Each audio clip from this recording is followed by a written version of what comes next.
Ayan guys, wala akong magawa sa buhok ko. Tatawa ako. Napagtripan ko ba naman yung buhok ko? Tingnan mo yung likod na pudpud.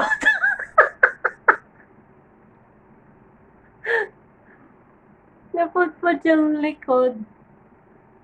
Kakainis. Kasi yung pagupit ko pa ganun. So, nasobrahan pa yung iksi. Nasobrahan pala na yung iksi.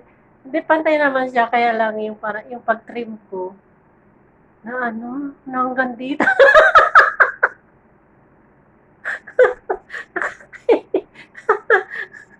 Natawa ako ng sarili ko. O, diba? Ang init kasi. Tsaka magastos sa shampoo.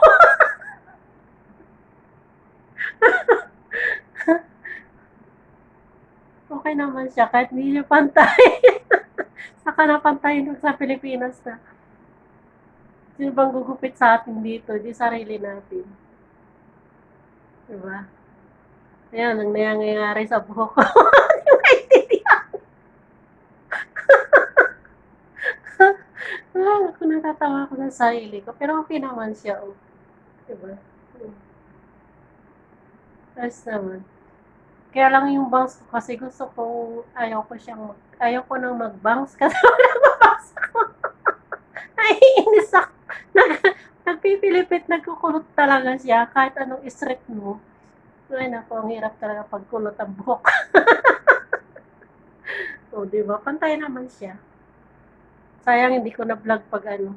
Nagugupit ako. Sige, paano nagugupit ako ng sarili ko. Tinan niyo yung likod. Oh, ng iksik na. Tinan niyo, ganyan na siya. Nasa